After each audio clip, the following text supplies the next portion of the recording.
Hello everyone and welcome back to Agent Nagash, which is a channel dedicated to Age of Sigmar, and in this video, this is going to be my part 2 for the Beasts of Chaos Army series, part of the Army Archive.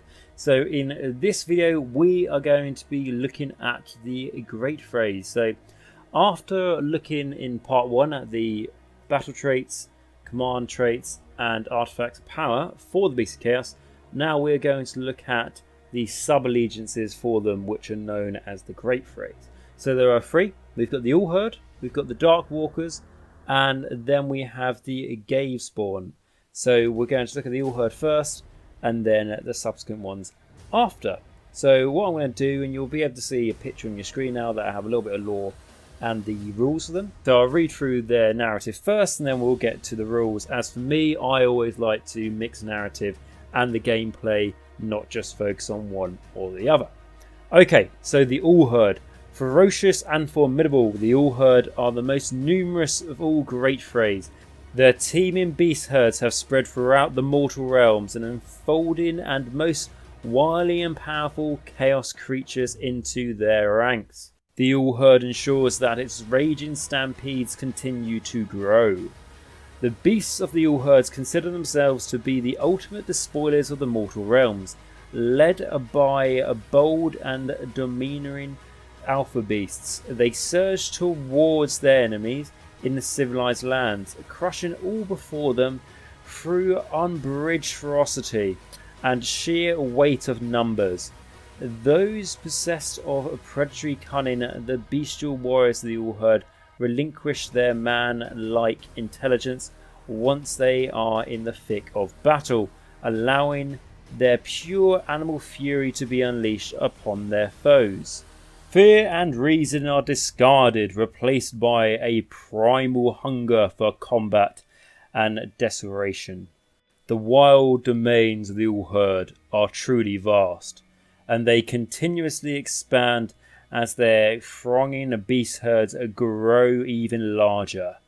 As the All-Herd takes over more and more territory, they engage in brutal civil wars with rival Greatfrays, butchering droves of their bestial kin and recruiting the most powerful creatures from amongst the defeated. In this way, the All-Herd is always repleted with savage warriors who compete amongst each other to prove their dominance. The All-Herd are an ever-present threat to the civilized races, carrying out constant raids on outposts and fortress towns, as well as launching mass stampedes that obliterate whole nations. Their warpaths are so relentless with arcanic fury that chaos-walked beasts are drawn from far and wide to join in the slaughter. Okay, so that's a little bit on the lore for the All-Herd, and now we're going into the rules of them. Right, so like most sub-allegiances, they get an ability, they get a command ability, they get a command trait, and then they get an artifact of power. You're locked into these are the abilities you get essentially and traits, but the trade-off is you get an additional ability compared to if you just pick the traits and stuff yourself. So let's have a look at their ability. So a bestial might. The hordes of the All-Herd thrive in the thick of battle, where they rampage through enemy lines, uncowered and unstopped. What it allows you to do is subtract 1 from Battleshock rolls made for All-Herd units in the Battleshock phase if they were picked to fight in the combat phase of the same turn. Okay, so most of your units that are going to worry about a Battleshock, unless you're going against a heavily shooting army or something like that, range threat, they're going to be stuck in the combat. So this will apply to them. It's good that you don't have to be in range of a hero or something. That's nice. However, subtract 1. It's not the, the tastiest ability you get from some sub-allegiances in other books and everything else. That's my only concern of it. I mean, the thing is, though, that your bravery is not a strong point, and that's not something to go, well, it's not a strong point, there's no point trying to fix anything about it. I mean, it's something that really could let you down, so I would like it if it was just subtract 1 from the roll, so your battle shocks flat out, not worrying about being in a combat. But because of that, it's not great, but we know we have 3 other things here, so let's see what the other things are. So we have the command ability, which is a booming roar. And this is, you can use this command ability at the start of your hero phase if your general is on the battlefield. If you do so, you receive 1 primordial cool point. So that is the summoning points that we've looked at in the last video, so go check that out if you haven't seen it. And what we did say there is that those points, each point is worth a fair bit when you start stacking them, so you want to get as many as you can, and they're not the easiest to get. So essentially what you're doing here, you're trading a command point for a primordial cool point. I realise I cannot pronounce that word, but that is fine. Now, when you look at that, you're basically saying for 50 points, you're gaining one of those cool points. And is that good? It really depends on what you're trying to go for. If you want to try and summon as much, free shit as possible, essentially, then this is something you're going to want to do. But you may be wanting to keep the command points for something else. However, I think this is quite good because being able to bring things on the board later is something, number one, your opponent doesn't know what you're going to bring on, and neither you. You can wait and see whatever you need. And it just gives you options later in the game. So I am a fan of that command ability. And then we have the command trait. So this is an all-herd general must have this command trait instead of one listed on the pages 62 to 63, which is fair enough. We've seen this before. Like I said, you have to choose the ones you get in the sub-allegiances rather than being able to pick yourself. And the one you get is the Dominator. And it says, this beast leads from the fore, hacking into the foe to spur on his savage warriors. So what this does is you can reroll charge rolls made for friendly all-herd units wholly within 18 inches of this general if the general is within 3 inches of an enemy unit. So this is a bit of a tricky one because this is very good to reroll those charge rolls. However, your general would has to be in combat. So what I would suggest is when you're, let's say you've got a list of 3 things to charge and they're all near each other, and one of them is your general. Normally, I'd say don't charge your general in first in case the other 2 units do not make it and then your general's stuck there by himself. However, with this, you're going to need to charge your general in first. And charging him first, so he's still going to be wholly within 18 inches of the other 2 units to get their rerolls. So that's the only thing, because you have to be within 3, so you can't really go, oh, but this allows the general to reroll his charges because he already has to be within 3 inches of the enemy. And by then he couldn't retreat and charge. So essentially you have to be clever with your movement with this one. Don't line things up and everything and then realise that, oh, you have to be within 3. You have to plan a bit and you have to be willing to take the risk where if he fails, if your general makes the charge but your other 2 units don't, your general's going to kind of be there on his own stuck. So yes, not the most straightforward ability, that one. It kind of reminds me of the ability you get for the all-herd as well, where it's like subtract 1 from battle shock rolls made for all-herd, but only if they fought in the combat. There's other things attached to it that have to be done, which I'm not a massive fan of. But if you're planning on just charging your general in straight away, if he's a big doom ball or something, then absolutely fair enough. Then your all-herd, as long as they're in range, will benefit from it. And then lastly, we have the artifact of power. So this again, your first all-herd hero to receive an artifact of power must be given the Blade of Desecration. So the Blade of Desecration, said to be Chaos Incarnate, this weapon etched runes glow as it tears foes asunder. So what it does is pick one of the bearer's melee weapons, improve the rend characteristic of that weapon by 1 for attacks that target a unit of 10 or more models. Improve the rend characteristic of that weapon by 2 for attacks that target a unit of 20 or more models. Attacks made by this weapon cannot have a rend characteristic of greater than 3. Okay, so the interesting thing about this is that you tend to want a higher rend for smaller units because smaller units tend to imply a elite unit, which means a better save.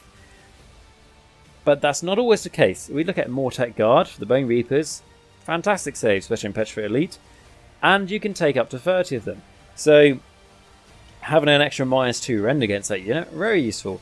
This is all very much dependent on if you want your guy to be a horde clearer. Obviously this is a good one for you. It doesn't have to be a horde because 20 models is not, it's not too big. It's not like 40 or something. And even just getting the +1 for against 10, if you already got a rend of -1, that's pretty good. You know, if we were to think about the Beast Lord's War Scroll, which we're not going to go into, but remember I said if he kills something, he can trigger something with a command ability and then the rest of your army gets powered.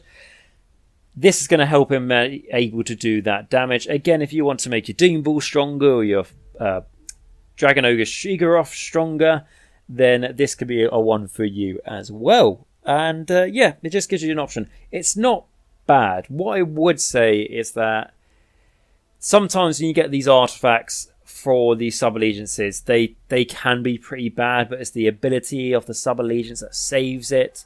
However, with the All-Herd, for me personally, and I know people say Beast of Chaos isn't the strongest army out there, you know, we're absolutely honest here, and but I do always try and find positives. But the All-Herd for me, it's not bad, but it doesn't really jump out at me, if I'm honest.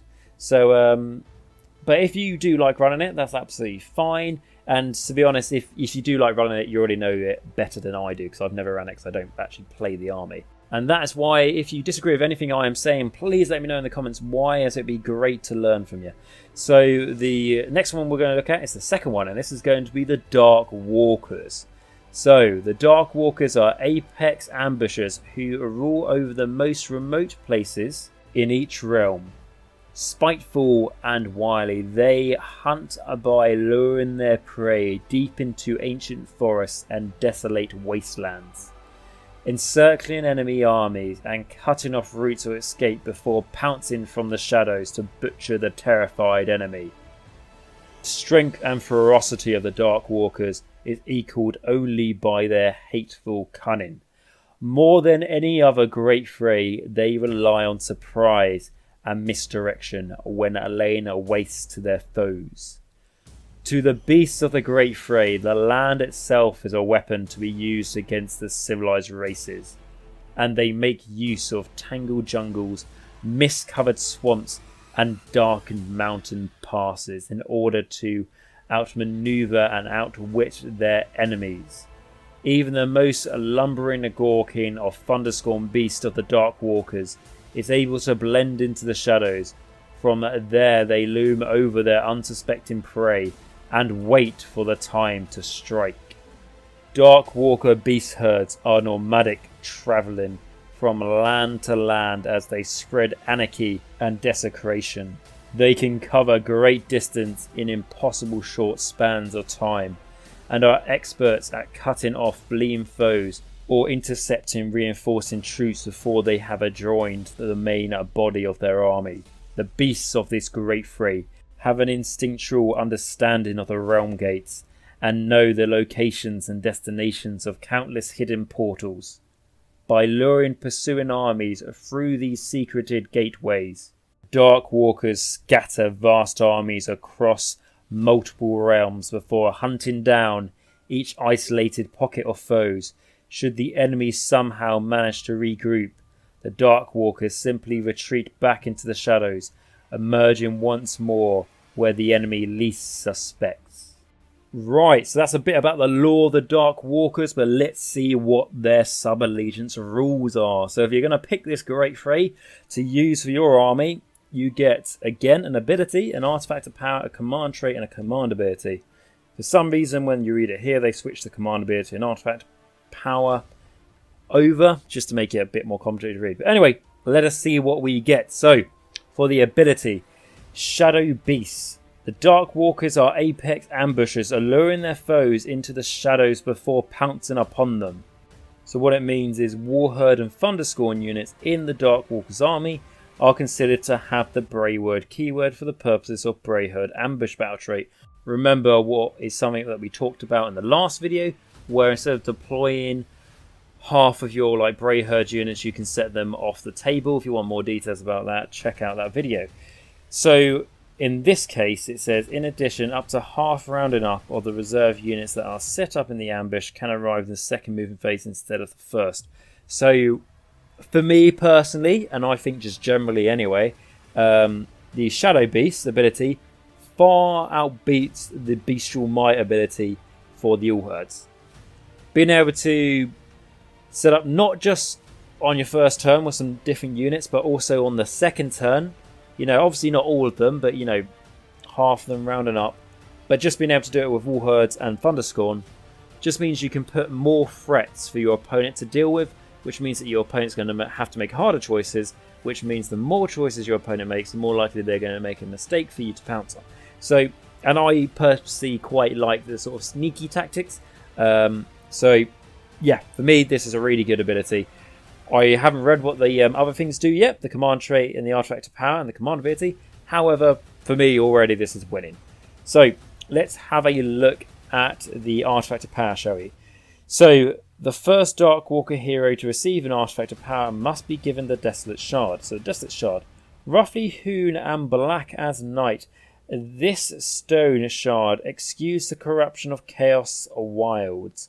So, once per battle at the start of your hero phase, the bearer can use this Desolate Shard if they are within 3 inches of a terrain feature. If they do so, roll a dice for each enemy unit within 1 inch of that terrain feature. On a 4-up, that enemy unit suffers D3 mortal wounds. Okay, not a great artifact of power, if I'm honest. There's better things that we have read in this book alone. And the reason why I'm not referring to Malign Sorcery ones is because they're all changing in a week's time of this recording this video, as the General's Handbook 2020 is a week away today. So the Desolate Shard for me, I feel like it doesn't need to be once per battle. I think even if it did it if not every turn, every battle round, that's fine. You're not doing D3 mortal wounds to the enemy anywhere on the battlefield. They have to be within 1 inch of this terrain feature, and there has to be on a 4-up. So I think they could make it every battle round, or on a 2-up it does it. Not the worst artifact, but not the best. Certainly letting the Darkwalkers down here after reading that really good sub-allegiance ability. Okay, but on to the command trait. So the command trait is Nomadic Leader. So this swiftly and deadly alpha beast drives his bestial kin to spread terror far and wide. So what you've got is add 1 to run rolls of friendly Darkwalker units while they are wholly within 12 inches of this general. Doesn't sound like a great command trait, and to be honest, it's not really, again, doesn't jump out at me as really powerful or anything like that, obviously. But what I will say is a lot of stuff in this army can run and charge. So it's not like, I get add 1 to my run, but then I can't charge. A lot of things can do that. So if you're moving quite fast anyway, because of the run and charging, just plus 1 to your run roll, that's cool. That's good. And it can make things where, like, you're looking at charge an enemy unit and you just go, I physically can't do it. I don't have enough movement, even with the run and charge, even if I was to get a 6. If you just got that +1, maybe it's very situational, but I'm just trying to find reasons where this could be used. And then we have the command ability. So this is Savage Encirclement. So barking orders in an animal tongue, Darkwalker Alpha Beast orders their warriors back into the shadows, enabling them to prowl unseen while they outflank the enemy. And what it means is you can use this command ability at the end of your movement phase. If you do so, pick a friendly Darkwalker's unit that's more than 9 inches away from any enemy unit and wholly within 18 inches of a friendly Darkwalker hero. Remove that unit from the battlefield and place it to the side. At the end of your next movement phase, set that unit up again anywhere on the battlefield more than 9 inches away from the enemy. That's a good command ability. That's solid. It's not like has to be wholly within 18 inches of a general and only within 12 inches of, a normal hero. It's just a solid wholly within 18 inches. So that's good. 9 inches away from the enemy is a bit of a tricky one, because it'd be nice if it could be a bit closer to the enemy as a way to retreat or something. However, it's not a bad command ability. It's a good command ability. And despite the artifact of power and the command trait being pretty bad, in my opinion, I think the Darkwalkers for me is definitely beating the All Herd so far, because of how good the being able to set additional things off the board is and coming in on different turn, and the being able to teleport a unit is what this ability is. I think is very good, and very good to have those cards up your sleeve during your games. So moving on to the last one, which is going to be the Gave Spawn, which is all about mutation. So let's have a look at the lore. The Gave Spawn are worshippers of the chaos entity known as Morgor, and in his name they seek to reduce all of existence to a whirring whirl of pure anarchy. Grotesque, twisted, and even by the standards of beasts of chaos, the creatures of the Grave Spawn launch stampedes to spread their de-evolvement throughout the civilized lands.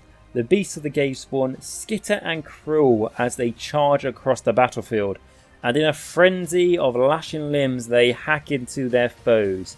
Their savagery is accompanied by unnatural howls and profane jabberings that give praise to Morgor. After the enemy has been massacred, the warped beasts take the mutilated remains of the dead to their herdstone, where they are offered up to the Great Devolver. More so than any other beasts of chaos, the creatures of this Greatfray are abhorrent for a sane mind to behold, their bodies contorted and their horns twisted into cruel configurations. To the Cave Spawn, there are no greater creations of chaos than Chaos Spawn, for they are seen as the offspring of Morgor, to be illuminated in their mindlessness and impossibly warped form.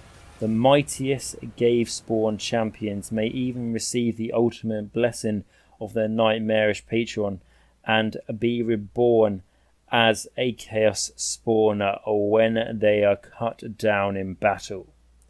It is common amongst the Cave Spawn for Bray Shamans to lead their beast herds, for they are the speakers of Morgor's word and the bringers of the mutative magic by steering the stampede of their beast herds towards nodes of warping energy.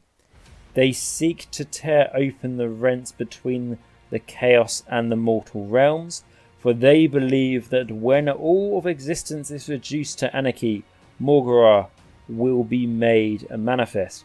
So just a couple of things I want to point out there about their deity is that I think I was pronouncing his name wrong, and I believe he is a character from the world that was, so Warhammer Fantasy, who was essentially a very mutated beastman. So looking at the abilities you get, if you want to pick the Cave Spawn for your sub-allegiance, so the first one you get is the ability, which is Gift of Morgor. The Cave Spawn sees spawndom not as a curse, but as an ascension into devolution. So what it means is, if a friendly Cave Spawn hero is slain, roll a dice before removing the model.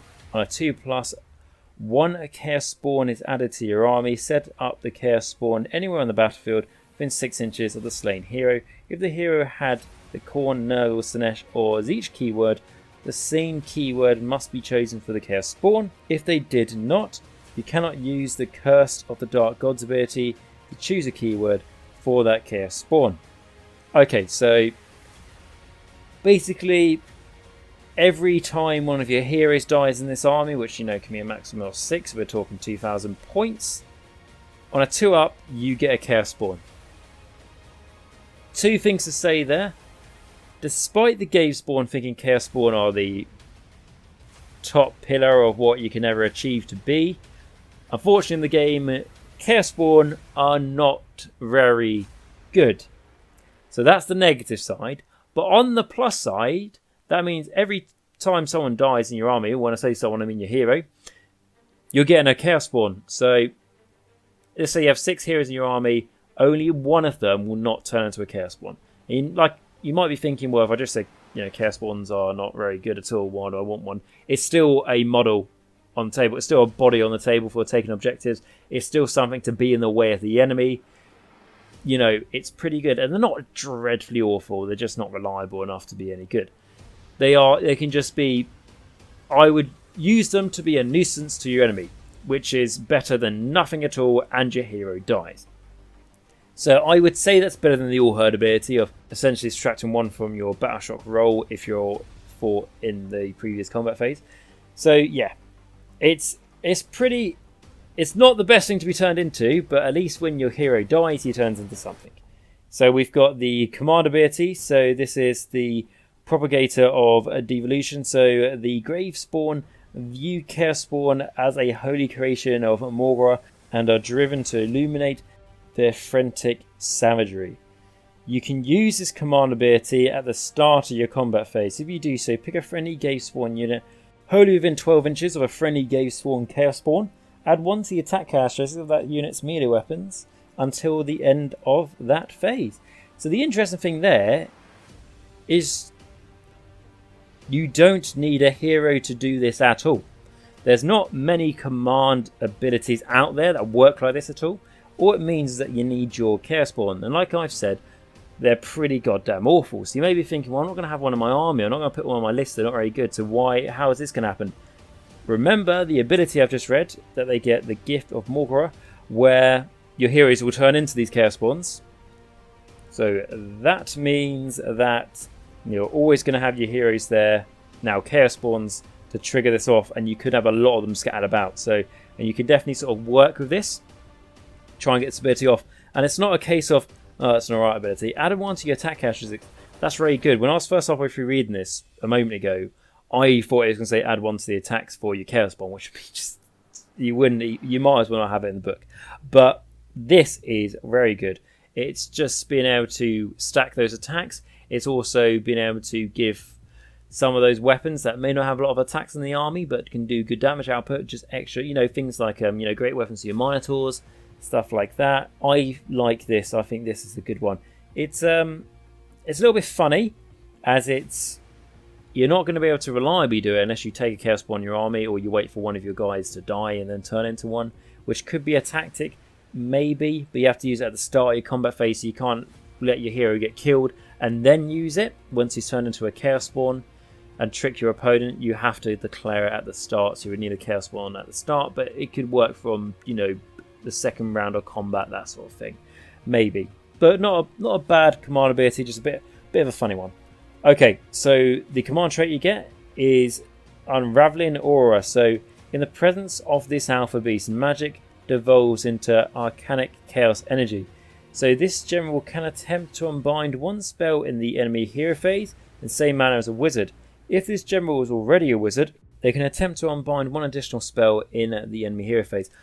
I'm not a massive fan of this, just because if you're not taking a lot of wizards in your army, then obviously it's not a bad one.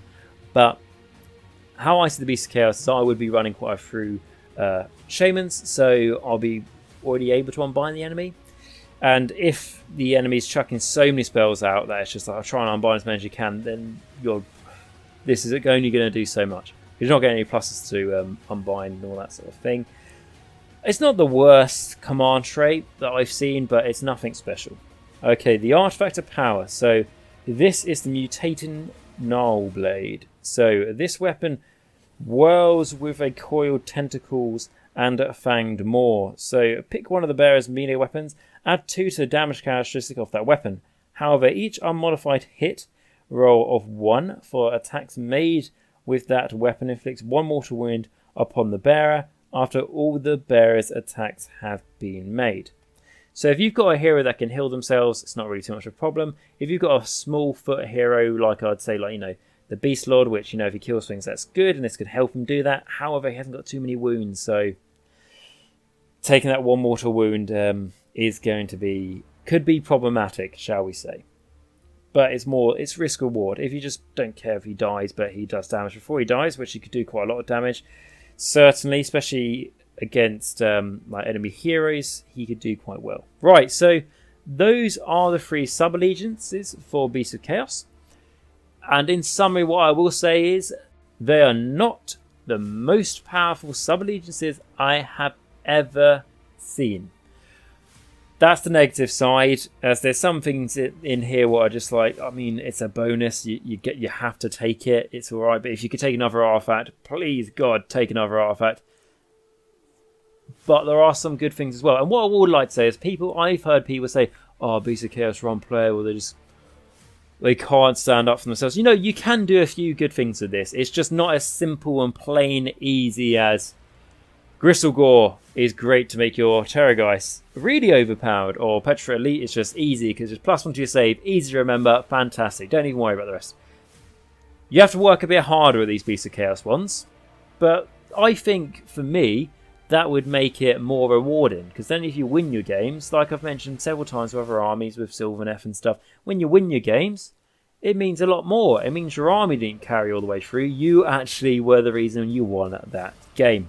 So with that aside, because I just wanted to mention that, out of the 3 sub-allegiances we get, my favourite has got to be Darkwalkers. I love the sneaky ambush playstyle. Also, I think it's the strongest playstyle as well you've got for your Beasts of Chaos. If you want to go all, ball gores and just charge straight at the enemy, fair enough. I'm not going to stop you. I'd only encourage that, really, because it sounds pretty cool. But if you want to go, quote-unquote competitively, Darkwalkers for me is the strongest build. And when we look at the next video, which will probably be looking at the units in the Brayher to start with, and then we'll look at the other ones in the following videos, I believe the Darkwalkers will work quite well. And finally, I'll get to review the Beast Lord's War Scroll, because there's a command bit in there that I've mentioned in this video and the last video, more in the last video, but I didn't want to go into it so we can review it properly, and then everyone will be on the same page if for some reason you haven't looked at it in the meantime. But yes, guys, so I think, in summary, like I say, the problem is you only have 3 to choose from here, where more recent books, and books that came out at the same time as the Beasts of Chaos one, have more than 3 allegiances to go for, sub-allegiances. But, like I say, Darkwalkers, I think there's a lot to do there. All, none of them are really bad, but Darkwalkers, I'd say, is the strongest for me. Okay, guys, so I hope you enjoyed this video. If you have, please like, subscribe, and comment down below, as that massively helps the video and the channel as a whole, and it's a really great way to support, and it's absolutely free for you guys to do so. Also, if you're a Beast of Chaos player and there's anything that you've agreed with or disagreed with or just got different opinions, please let me know in the comments down below, as I would generally be really happy to hear from your experiences with this army, and I'm sure everyone else who looks down at the comments will be happy for that as well. So I also want to say a massive shout out to my patrons who do a massive, great job of supporting the channel. If it wasn't for them, the channel would not exist. And if you would like to become one of them, there are additional benefits you can get. There will be a link to it at the top of the description down below. Okay, guys, so until next time, remember, stay safe, wash your hands, stay hygienic, everything like that. And of course, Nagash is all, and all is one in Nagash.